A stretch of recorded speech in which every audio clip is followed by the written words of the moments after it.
Today we are here to wrap up my reading for the month of May 2023, and it feels like it was kind of a bleak reading month because I dare say that this is the month where I had the most DNFs that I have ever had. And that doesn't feel good. They were all clustered towards the end of the month. So I don't know, I'm feeling like not great energy coming out of May. The good news is I got a lot of the reading done that I needed to get done for kind of like summer planning. So I feel good about that. You know, I have set myself up for success in terms of having a little bit of a slow summer, which is kind of what my goal is going to be, to read a little more slowly, hopefully take things a little easy. I may or may not have 2 videos every week. I may let myself do just one a couple of weeks whenever, you know, it feels like the right time. So yeah, I'm looking forward to slowing things down. But I'm also glad that I was able to get things done so that I could do that. And I'm glad that my DNF attack did not come until towards the back half of the month. So with that being said, let's talk about my stats and challenges, and then we will talk about my hits, my disappointments, and my surprises for this month. So I did finish a total of 21 books in May, 17 of which I owned, 4 of which I did not. I read a total of 6,771 pages, and the average book length was 323 pages, I believe. The average age of book I read was 9 years old, and the average amount of time a book had been on my TBR was 10 months. I paid for a third of the books that I read, and the average cost was $4.42. In terms of genre, my biggest genre was mystery, followed by some version of contemporary romance. And then I had just a smattering of all of my other usual suspects, some nonfiction, some general fiction, some sci-fi, some speculative romance, you know, just all the things I typically read. And then ratings-wise, so if we do not include my DNFs, it was actually a pretty good month. Like in terms of what I finished, I was liking pretty well. And the average rating of the ones I finished was 3.45 stars. But I just had to show you guys what this graph would look like if I had included all of my DNFs. And also if I had included DNFs, my average rating would be 2.33. So that I think is why this month is not feeling as good as it was in terms of what I actually ended up finishing. Because, I don't know, I just had a lot of things that were not clicking with me, and so it did not feel like as good of a month as it seems to look on paper. So then let's talk about the books that I read for challenges that I am not going to talk about in one of my other categories. So first of all, I did make some good reading Robert's progress this month. I read, or DNF, 1, 2, 3, I read 4. So I'm going to talk about Identity, which is her new standalone suspense as a hit. And then I also finished Irish Rose, which is a sequel to the first book she ever wrote, which was Irish Thoroughbred. It's a category from, I want to say the early 90s. And I think for a book of that time period, you know, it held up pretty well. I think the banter was really fun. So we see the original couple from the first book. The wife in that is a cousin of our heroine in this book, and they go to Ireland, and this like dark, broody friend of theirs is along to look at horses because he's a horse racer, and they have like some fun banter for the first half of the book. It went kind of off the rails for me once they actually like got together because the banter stopped and it just became like a lot of miscommunication, but it has sort of a proto suspense plot from her that I thought was pretty fun.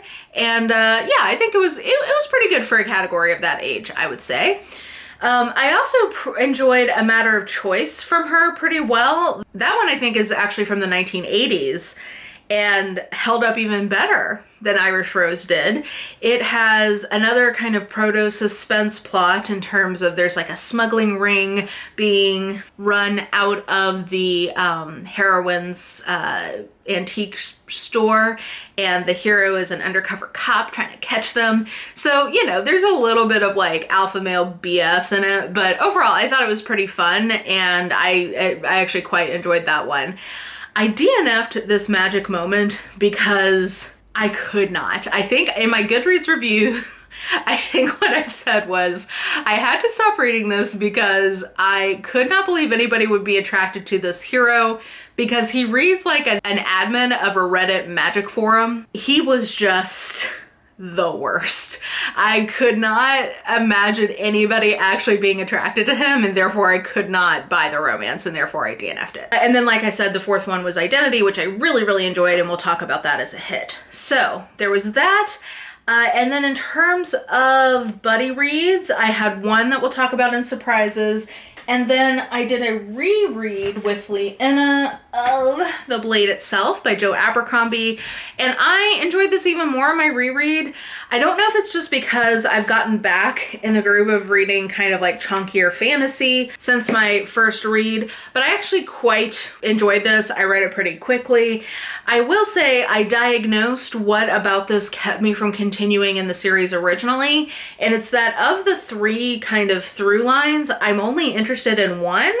Even though I really like Glotka's character, I'm not that into his plot line. I'm really only interested in the Logan Baez plot line. But I am more excited to keep going, which is good because I will read the next one in June. That's the plan, is we're reading one a month as buddy reads. So next month is Before We Are Hanged, but I stand by my original rating of 4 stars on this, and I'm excited to keep going. And then arcs. I read so many arcs because that was part of my goal, was to get ahead / stay ahead, and I met that goal. So we talked about Kiss Me, Mi Amor, and 0 Days in the mid-month check-in. So, oh goodness, I have a bunch I've got to tell you about. So I'm going to talk about, in this section and not in a different section, we're going to talk about Dead of Winter, Deep Sky, and The Wellness Trap. Okay, so Dead of Winter by Darcy Coates is an isolation thriller. I will say, as a mystery, I would give this like 3 stars, because when I tell you I immediately knew what was happening, I'm talking like I was so confident I knew the answer that as soon as one line came across the page, I literally went to the end of the book and confirmed that that person was the killer. So for a mystery, and you know, you guys know I read a lot in this genre, so some of that is probably just because I've done seen some things in this genre. So I'm very familiar with the tropes. I'm sure that that is part of it. So for me, the thriller mystery component was not necessarily super successful because it was just so obvious what was going on to me. But in terms of the overall atmosphere and vibes, I thought those were very effective because it's an isolation thriller where they are stuck in this little snowy cabin. There's like a tour group and they all get snowed in together. Immediately someone goes missing, then someone dies, and like it's very gruesome. It's giving very serial killer movie in terms of how the people are being killed. And you know, you gotta figure out who done it before you get got, and like why all this is happening. So I do think the answer was a fun answer, and I think the atmosphere was very effective. And I actually really liked what I would describe as horror elements in this, which I believe is her kind of original genre she writes in. So the horror, like grotesque, like body horror kind of stuff, I thought was very well done. And overall, this was very entertaining and a well done version of what it is. If you are looking for a surprising mystery, this is not one I would recommend. But if you're looking for what I would describe as horror thriller, I think this could be a fun one. The next one we're going to talk about is The Deep Sky by Yumi Kitase, I think is the author. So this is another kind of an isolation, like a spacey version of an isolation thriller situation.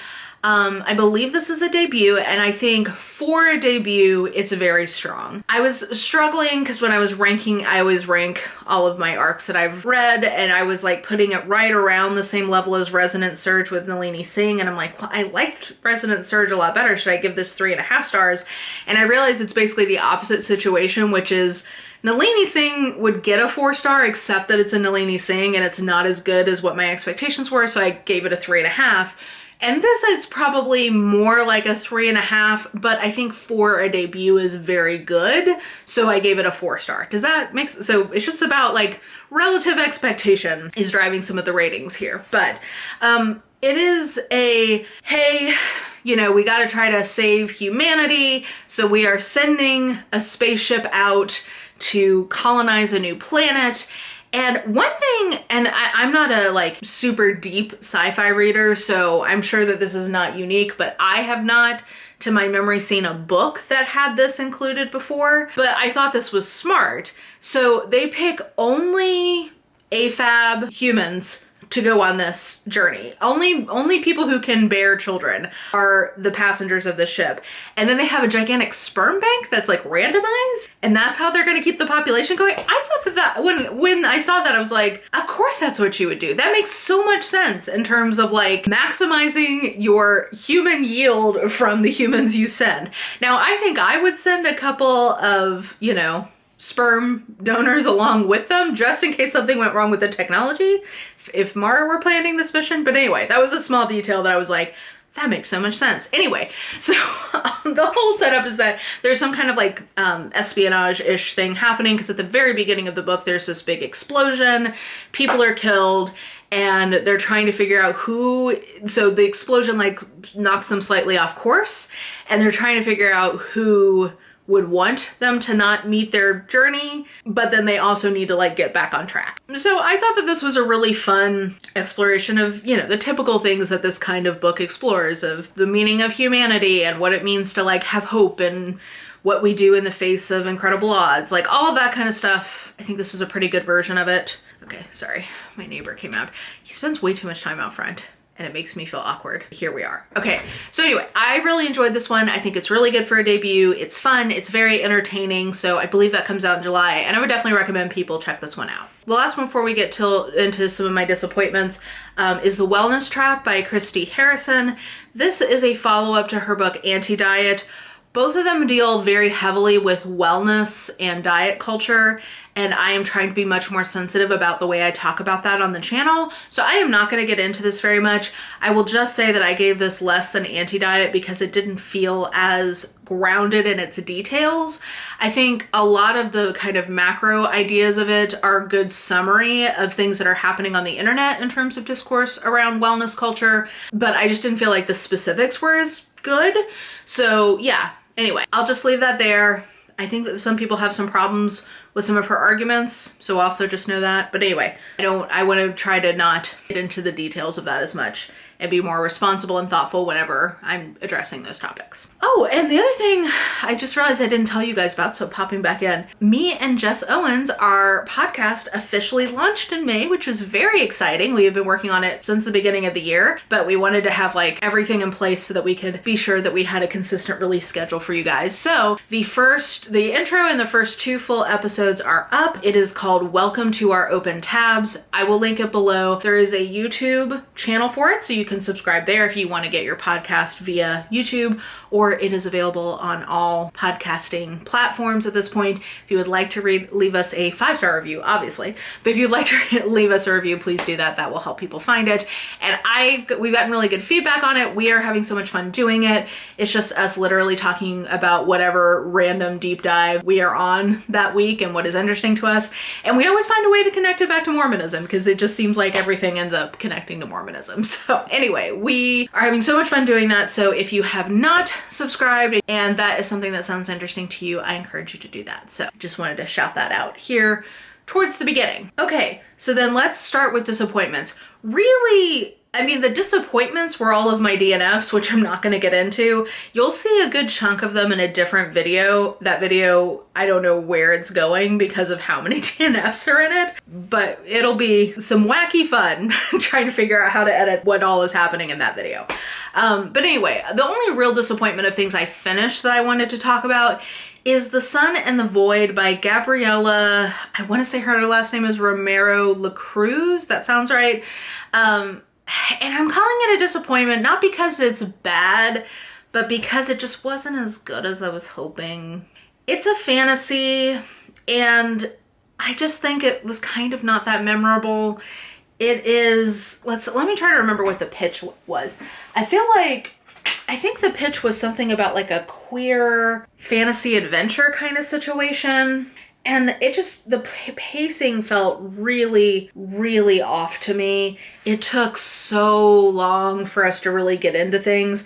And it was like a lot of world building happening, but it felt like really repetitive world building for the most part. So I don't know. I'm trying to look up like the actual pitch for this so I can tell you why this did not live up to the pitch. Like, it's hard because I really liked a lot of the ideas in this, like the ideas of the world building. It's a South American based mythology. Some of the characterization I think was cool, and I think where the book leaves off is interesting. So like this might be one I'd recommend to people who, if you're willing to kind of push through a first book to get to the meat of the story, you might be more into this, but that's something I struggle with.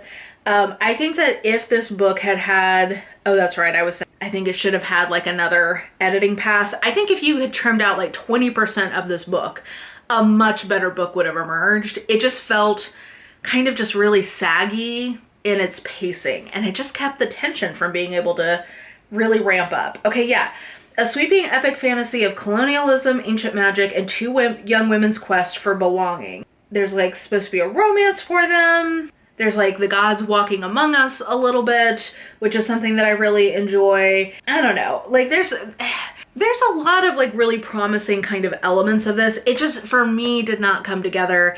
And I just was really rooting for this book to be a favorite of the year, and it just wasn't. And that might be not fair to the book. Maybe my expectations were just too high. You know, we were rooting for you. We were all rooting for you. I was really rooting for this to be like a huge smash for me, and it unfortunately just wasn't. But, you know, not bad. Like I said, I think that if you're somebody who's a little more patient than I am or a little less picky about pacing, you might do better with this. And if you look at it as really just sort of an intro into like the meat of what I think the story's going to be, you also may have more patience.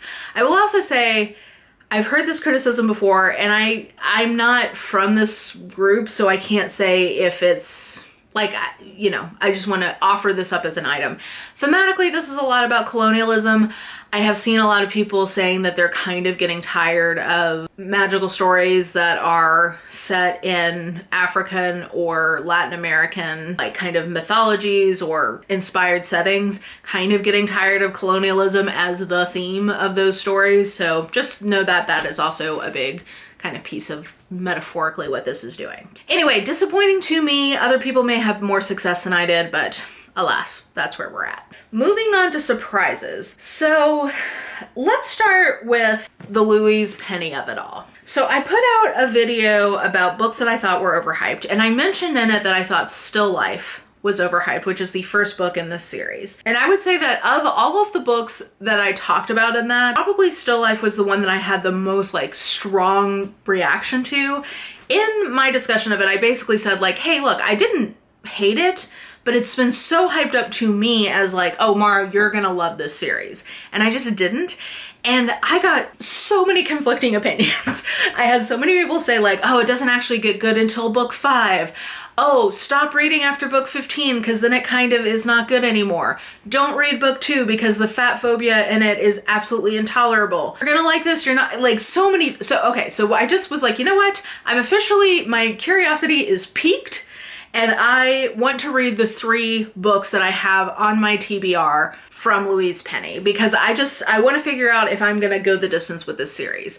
And my results are just mixed, which is why these are a surprise, because I think the answer is I did get invested in a very specific plot because of the books I happen to have.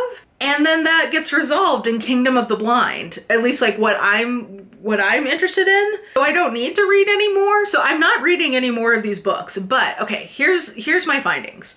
So the first one, I had 3 books. I had The Beautiful Mystery. I had as an ebook How the Light Gets In, and then I had Kingdom of the Blind. So Beautiful Mystery, at first I was really vibing with. I was like, I kind of like this mystery. It's set at a monastery, like a monastery that's renowned for revival of plain chant, and somebody is killed, and so Armand Gamache and his sidekick Jean-Guy, not his sidekick, his like assistant Jean-Guy get called out there, and they're investigating that. So I was actually vibing with that quite a bit, and I liked the writing much more than I liked it in Still Life. So I was like, okay, I'm kind of into this. The ending of this book is absolute garbage. I hated the ending of this so much. It makes no sense in my opinion. I think my consistent issue with the books that I've read from her is that she is going for a level of realism. I do not think she is trying to be campy, and I do not think that she is good at pulling off the realism of police politics. It comes off as so over the top and ridiculous to me.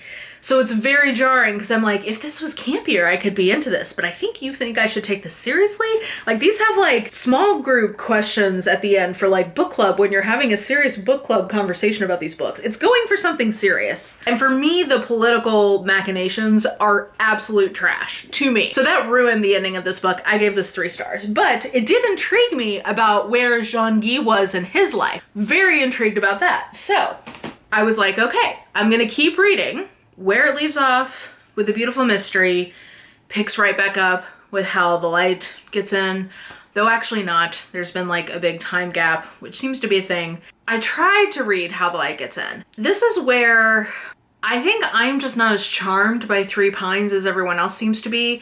The characters I care about are Reine Marie, Armand Gamache, Anne Gamache, and Jean-Guy. Those are who I care about. And I am not charmed by Three Pines. I think the way some people are. And huge caveat here, of course, if you've been reading every single book, I'm sure I would feel that more. But like, trying to get a sampling, I'm not intrigued by those characters. Talk about it with the next one, but like there is Myra, however you say her name, her a little bit. But that's about it. So I just could not get into the mystery of how the light gets in. So I jumped to the end because I wanted to see where things end with Jean-Guy. And it gave me like one of my big question marks about how things were settling in. Now, do I think it is at all probable, realistic, or likely that that is where things would go? No. But it did give me that piece. I was like, okay, I feel good about this. So then The Kingdom of the Blind is the beautiful mystery is number 8. How Light Gets In is number 9, and this is number 14. So, coincidentally, this leaves off Jean-Guy and Armand Gamache's relationship in a very satisfying place. So, I don't feel the need to continue. But I did end up liking this better. This is the one I've liked the best by far out of all these books I've read. It is the mystery I thought was really fun and satisfying. Basically, Armand Gamache, Myra, who is the local bookshop owner, and then some random other dude get appointed basically as the executors of this random woman's will. They've never met her before, and they don't know why they've been selected. And then, murderousness starts ensuing. They start doing these investigations. I thought that this mystery was the best, but it has this it's undercut by the stupid police procedural politic part of it. I think that this is a story in general coming to the end of my time with this series, here's my takeaway. I wish that the police politics part was not a part of these books at all, because I don't think it's well done. I find it annoying, honestly, and every time the story would get away from the mystery, I was like, no, go back. Like, I don't care about the stupid super drug that's maybe gonna hit the streets in this book. Also, like, the way that addiction and stuff is portrayed in these books, I think is so unrealistic, and I would be okay with that if it wasn't going for realism. Sorry, I'm annoyed. Because I could have liked this I give this a 4. I really like this, and I would have loved it if that had not been included. So I am bummed about that, and I was hoping that maybe this could end up being like an exciting new mystery series for me to enjoy, because there are elements of it that I do really like, but the police procedural part I find really infuriating. I have never fallen in love with the people of Three Pines the way that some people seem to, and the characters I was really invested in, namely Armand Gamache and Jean-Guy and their relationship, I feel like I have peace about where they're at. Yeah, I guess that's kind of my take. The other thing that Louise Penny does that I will say kind of annoys me once I realized she was doing it, is she does this thing where she has like a bunch of points of view that are like constantly cutting away from each other. Like, I'm trying to find a good example, but like, in the space of 4 pages, it feels almost like in a movie where you're like cross-cutting between 4 different scenes that are happening at the same time. I think she does it to build tension, but to me, it feels a little gimmicky after a while. I don't know. Anyway, that's just a writing quirk that I noticed. All that to say, I wouldn't steer people away from this, but just know, there just seems to be a lot of discourse around what the good and bad parts of this series are. And it is very much pitched as, oh, it's all about 3 Pines. But my experience reading this book from the sampling of 4 books I have read so far is that it's almost as much about like police politics. And to me, they are not handled very compellingly or convincingly. So therefore, it diminishes my overall experience of the series. So that's just the caveat I would give. I will agree with everyone that the writing does get a lot better. And like I said, if they hadn't had the stupid police stuff in this, I would have loved this. The actual mystery in Kingdom of the Blind, I had such a good time with. So that is going to be my highlight, as well as the overall relationship between Armand, Gamache and Jean-Guy. That's going to be my positive takeaway. But overall, anyway, all that to say, a surprise, because I didn't realize people felt so passionately about the series. I kind of did. People have always been like really on me to read it. But I don't know. I was surprised maybe at how many conflicting opinions there were about like when it gets good, where you should stop, all of that. That was interesting. And then my actual experience of these books was also surprising and interesting for me. Okay, my second surprise is Camp Damascus by Chuck Tingle. I just wanted to put this on here as a surprise because who knew Chuck Tingle could write such an earnest, sincere book? Dr. Chuck Tingle pounds us in the butt with sincerity and wholeheartedness in his horror novel. So Camp Damascus is about a religious, it's a horror novel that's allegorizing or making metaphor out of religious extremism, particularly vis-a-vis conversion therapy or conversion camps, and conservative Christian attitudes towards the LGBT plus community. Yeah, I think that as metaphor was very effective. He has a very, like I said, it feels like a surprisingly earnest book. I would say the only thing is that it at times felt almost like YA in terms of, I guess, the level of depth that the themes are dealt with or how like on the nose it is. But I think for a debut of this kind, very well done. A lot of very effective like body horror kind of stuff. Yeah, if any of that's appealing to you, just know that Dr. Chuck Tingle has written, I think, a very solid horror novel. So good on you, Dr. Tingle. And I'm so excited to see this turn from him. Who would have thought it? Not me, but I love to see it. And then my final surprise, I'm gonna tell you, is Squeak by Vera Valentine. I did this as a buddy read that Rogers Reads hosted. I will link that live stream somewhere because that was a very enjoyable little book club discussion. Squeak is an erotic romance about balloon shifter animals. It is surprisingly interesting in terms of its world building. My main critique, the reason this is a surprise, I would have given this like 4 stars if it had been fleshed out a little bit more, so to speak. Fleshed out balloon animal shifter. Anyway, there was so much interesting backstory and like how these beings came into existence and what their motivations were, and I don't know, I was very intrigued by so much of it. And I was like vibing with it and was like, am I gonna give this 4 stars? Like there's some typos and whatever. It's Kindle Unlimited, I kind of just don't even notice that. There were some problems, but I was like, am I gonna give this 4 stars because of just the sheer camp and imagination of this? Maybe. And then we get the last like 20% of it is entirely told versus shown. And when I tell you, I can't tell you the bonkers things that happen in it because it would be spoilers. If you want full spoilers, go watch that live stream discussion. But I was so disappointed that we were not shown some of the absolutely batshit crazy wackadoo things that were happening. It was just sort of passively like, oh yeah, and then this happened and this happened, this happened. I'm like, no, Vera, hold up.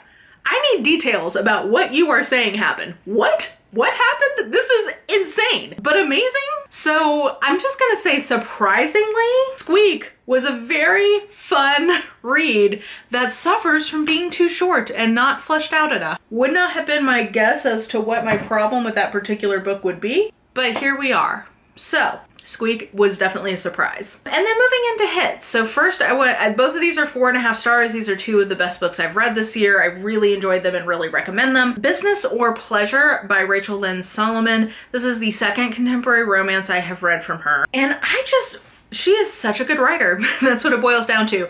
I really enjoy the way she does her characterization. I enjoy the way she builds her plots. They make sense. I think she layers thematic content into them very effectively in a way that frankly reminds me a lot of Emily Henry. I think that this is a less voice-driven and more traditional genre romance version of what Emily Henry does. I think it's very good. This particular one is about a one-night stand that this ghostwriter has with this guy. He thinks it was amazing. She's like, oh God, this was so awkward. This was good, and then it got really not good. And so she pieces out of there. And when she goes to her business meeting later that day, there he is. And he is going to be her next ghostwriting client. And it comes out that he realizes that she did not have fun, and he thought it was the best night he'd ever had. And he calls up all his exes, and they're all like, yeah, no, not great. And he's like, I'm glad you said something. I want to learn how to get better at this. And then they start to have sex lessons, which is like such a great fan fiction trope. And I just think that this was a really fun, like more, sophisticated version of a very well-loved trope. I thought that the sex lessons were really fun. I really liked both of the characters and their internal conflict. Like, this is just such a well-done contemporary romance. Love it. I really need to read more from her backlist, but she's quickly becoming an auto read for me because I just think she really knows what she's doing. So I thought Business or Pleasure was great. And then last but not least, I will have to say that my favorite thing I read in the month was Identity by Nora Roberts, which is her annual romantic suspense. These come out once a year, and I just thought that this isn't the best one she's ever written, but it really felt like it was getting back to what I personally really like in this kind of book from her. It had the kind of like family dynamic stuff that's great. It had that small town feels that I enjoy. And it also had the sort of like competency porn in the workplace. It felt like sort of like a standalone suspense version of her Bridal Quartet series. That was sort of how it ended up feeling like. The setup is our main character is living with her best friend, and a serial killer targets her, but ends up instead killing her friend. And part of his MO is that he also steals the person's identity. So he steals her identity and basically like ruins her life. And she ends up kind of like having to move back home. And she's had a complicated relationship with her mother and with her grandma. So like that's kind of, interesting. I also think it's just an interesting thing for a Nora Roberts heroine to be that down. Usually they're very, build themselves up. And she has done that, and she does it again, but I actually thought it was a really nice point of view from Nora Roberts to see a heroine we see her at her lowest low, truly her lowest low, and just like where this entire experience leaves her, and then it builds from there. I will say I think the romance in this is not very successful, so I think that's what really holds this one back from being great. I think the reason I gave this a 4.5 instead of a 4 is just it was like, yes, this feels like the kind of romantic suspense I like from Nora Roberts. It gave me the same kind of vibes as like The Witness or The Obsession or Whiskey Beach. It has that kind of flavor to it, and it's just what I like from her, so I was like, yes, this feels so good. The heroine is a bartender, and like she has had dreams of like opening up her own place, and she ends up working at this local resort in her family's hometown, in the town where her grandparents live and now her mom lives, and it's in Vermont. And just like the whole resort atmosphere really did remind me a lot of the estate that the wedding business was run in from the Bridal Quartet. So I just like that as a setting. Yeah, this just totally worked for me. If you like a Nora Roberts standalone suspense, I think you're gonna like this one. And if you are looking for a place to start with Nora Roberts, I think you could do worse. I will say, again, disclaimer here is I think of this more as like a suspense / small town family drama, and less so a romance, because I think the romance is not the most successful part. So caveat there, but other than that, I think you could start here to get a sense of the Nora Roberts standalone suspense vibe. So that was lovely to read and was definitely my favorite thing I read this month. So with that being said, I think that does it for this video. Let me know what you thought about any of the books I read. Let me know how your reading in May went. And yeah, I think that that will do it for me. So if you enjoyed this video, please like, subscribe, follow me on the social medias if you are so inclined. I have all that information listed in the description box below, and I think that that will do it. I hope you're having an absolutely lovely day today, and I will just talk to you soon. Bye!